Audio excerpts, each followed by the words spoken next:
There is movement in the Bronx, and this time it comes in the form of experience and right-handed power. The New York Yankees have reached an agreement with veteran outfielder Randall Grichuk on a minor league contract, a move that might look modest at first glance but carries intriguing upside. On paper, it is a non-roster invitation to spring training. In reality, it is a calculated gamble by a front office that has been searching for a reliable right-handed bat to balance the lineup and strengthen the bench against left-handed pitching. Grichuk, now 34 years old, enters camp with everything to prove.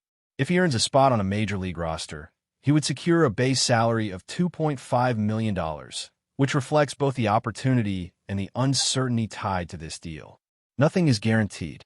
He will have to carve out his place the hard way, battling throughout spring training for a role on Aaron Boone's bench. But this is exactly the type of low-risk, potentially high-reward signing that contenders often make to fortify depth before the long grind of the regular season begins. The Yankees' need for a right-handed platoon option has not been a secret. Against tough left-handed starters, lineup construction becomes crucial. Grichuk's profile fits that specific need. If he makes the team, he could find himself taking meaningful at-bats in situations where matchups dictate strategy. With Cody Bellinger capable of handling center field and thriving even in challenging splits, the Yankees could deploy Grichuk in a corner outfield role opposite Aaron Judge when facing southpaws. That alignment would allow Boone to optimize offense without sacrificing defensive stability. Of course, there is reason for caution. Grichuk is not coming off a dominant season. After performing at roughly league average levels with Arizona, he was traded to Kansas City during the season. His production dipped noticeably following the move. Across 293 plate appearances overall, he posted a slash line of .228, .273, and .401. Even in situations where he held the platoon advantage, the numbers did not fully rebound. That inconsistency is part of why he is fighting for a roster spot rather than walking into one. Yet evaluating him solely on last season would ignore a larger body of work that tells a more compelling story. In the 3 seasons prior, from 2022 through 2024, Grichuk was one of the more dangerous hitters in baseball when facing left-handed pitching. During that stretch, he produced a remarkable slash line of .317, .367, and .573 against lefties. In fewer than 500 plate appearances in those matchups, he launched 25 home runs, ripped 34 doubles, and added 4 triples.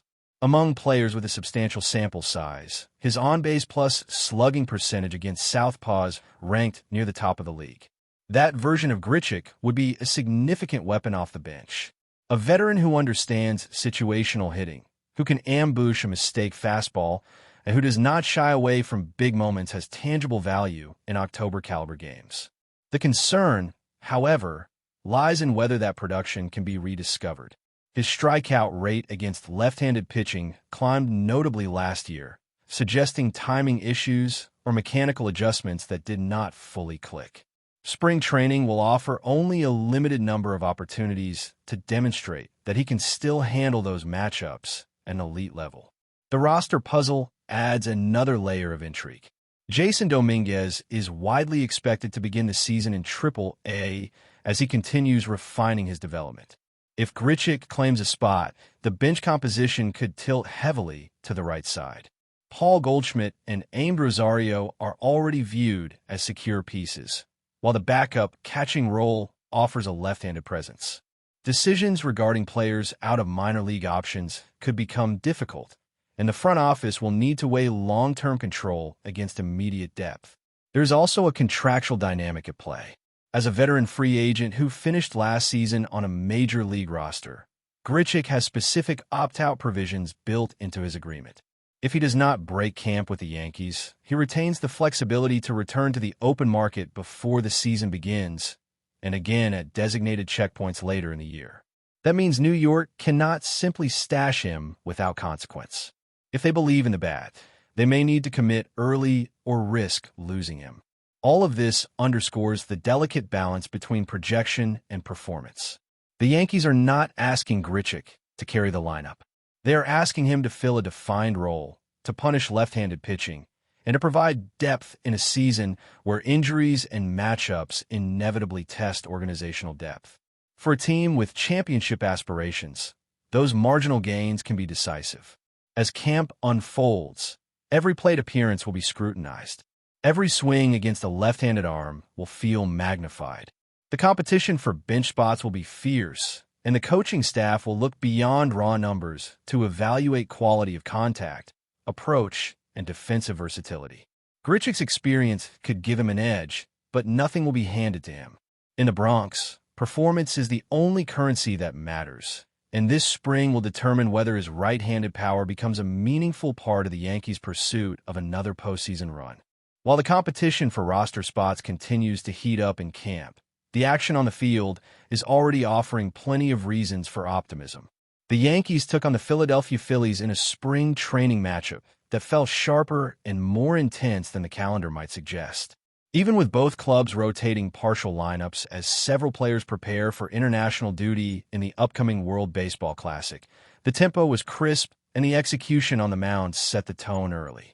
What unfolded was a tightly contested game that ultimately ended in a 5-3 victory for the Yankees, pushing their Grapefruit League record to 8 wins and 2 losses. The story of the afternoon began with pitching, and in particular with Will Warren. The right-hander, who is expected to play a significant role in the rotation this season, looked composed and in command during his second spring outing. Limited to 50 pitches as part of a carefully managed buildup, Warren made every one of them count. Over 3 2/3 innings, he allowed just 1 hit, issued no walks, and struck out 3 hitters. The most encouraging aspect of his performance was not simply the stat line, but the ease with which he attacked the strike zone. His fastball had life, his secondary pitches generated weak contact, and he never appeared rattled. For a Yankees rotation that could be without key pieces early in the season, Warren's development is not just a pleasant surprise, it is a necessity. At 26 years old, he is entering a pivotal stage of his career. After logging a heavy workload last season and tying for the American League lead in starts, he understands the expectations. If he can take another step forward, refining his command and maintaining consistency deeper into games, he could provide stability during stretches when the schedule becomes unforgiving. Performances like this one hint at that possibility. On the other side, Philadelphia countered with one of their most exciting young arms, Andrew Painter. Though his outing was brief, limited to 2 innings and 20 pitches, he demonstrated why he is so highly regarded. The Yankees were unable to register a hit against him, and his presence on the mound created a rhythm that kept the early innings moving quickly. The duel between Warren and Painter turned the first half of the game into a showcase of promising talent, with both pitchers dictating terms and keeping offenses quiet. The breakthrough came in the 5th inning, once the bullpens began to take over. The Yankees sparked momentum when the backup catcher drove a deep ball into center field for a double, putting immediate pressure on the defense. 2 batters later, Seth Brown delivered with a run-scoring single that put New York ahead by a score of 1-0. It was a simple sequence, but it reflected the kind of situational execution that often defines successful teams. Productive at-bats, disciplined approaches, and an ability to capitalize on opportunities. Philadelphia responded quickly, demonstrating resilience. A well-placed changeup on a 0 and 2 count was lifted deep to center field for a solo home run, tying the game and reminding everyone that even in spring training, mistakes can be punished. The contest remained balanced, with both sides trading clean innings and solid defensive plays until the 7th inning swung the momentum decisively in the Yankees' favor. With 2 outs and a runner in scoring position following a walk and a stolen base, the Yankees strung together a sequence of quality at-bats that broke the game open. Miguel Palma drove in a run with a sharp single, igniting the rally. Moments later, Yerry Fernandez ripped a double to extend the lead. Duke Ellis followed with a triple off the wall in left center, electrifying the dugout and energizing teammates. An infield single from Ernesto Martinez Jr. capped the surge, and suddenly the Yankees held a commanding 5-1 advantage. Even with the cushion, the bullpen understood the assignment. Relievers entered and continued to attack the strike zone, limiting hard contact and maintaining control of the tempo. The Phillies mounted one final push in the ninth inning, capitalizing on a walk and producing a triple that trimmed the deficit. Another run crossed the plate shortly after, tightening the score to 5-3 and bringing the tying run to the plate. In that moment, the pressure shifted, even in an exhibition setting. Yet the Yankees closed the door with a routine fly ball to center field, sealing the victory and reinforcing the sense that this group is building something cohesive. The energy around the club feels different, sharper, more purposeful. Young players are competing with urgency. Veterans are fine-tuning their approach, and the coaching staff appears intent on blending development with immediate results. Every inning offers a glimpse of potential combinations and late-game strategies. The win over Philadelphia was not merely about the final score, but about the layers within it. Warren's command, the timely hitting in the seventh, and the bullpen's composure under late pressure. Beyond the spring training diamond, there is also pride brewing on the international stage. Yankees left-hander Ryan Yarbrough has been called upon to represent Team USA in the World Baseball Classic, stepping in to replace Minnesota Twins pitcher Joe Ryan, who is dealing with back inflammation. The opportunity places Yarbrough on a global platform, and it speaks to the trust placed in his versatility. Over the past season, he appeared in 19 games, making 8 starts and shifting fluidly between roles as needed.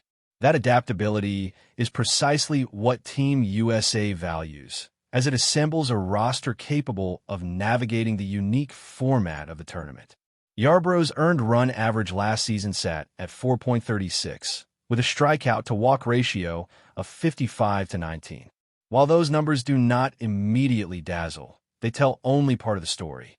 There were stretches where he found a rhythm, posting stronger run prevention and demonstrating the pitch mix that has sustained him across an 8-year Major League career. With a career earned run average of 4.22 and more than 650 strikeouts against fewer than 200 walks, he has proven that he can provide reliable innings in a variety of contexts. For the Yankees, having one of their own where the red, white, and blue carries meaning beyond statistics. It reinforces the organization's presence on the international stage and offers Yarbrough a chance to compete against elite talent in high-leverage situations before the regular season even begins. How he performs in pool play could influence his role once he returns to the Bronx, particularly if the Yankees need flexibility within their pitching staff during the early months. But before we continue, please remember to join our channel and give this video a like. Your support allows us to keep bringing you the latest news about the New York Yankees. Feel free to share your thoughts on the news in the comments. The hours leading up to the latest chapter of baseball's most heated rivalry were already charged with tension, but an unexpected ripple ran through the press room when CORA, manager of the Boston Red Sox, appeared to take a pointed verbal jab at the New York Yankees. What was officially framed as a routine pregame exchange quickly transformed into fuel for speculation across the league. According to those present, Cora's tone was sharp, bordering on dismissive, as he alluded to what he described as the Yankees' manufactured mystique and questioned whether their current aura still matched the weight of their reputation. While he stopped short of naming individual players, the implication was clear enough to raise eyebrows.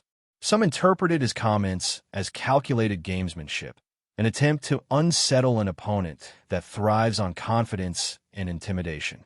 Others saw it as something more personal, perhaps a reflection of lingering frustrations born from years of tightly contested clashes and off-field narratives that never quite fade.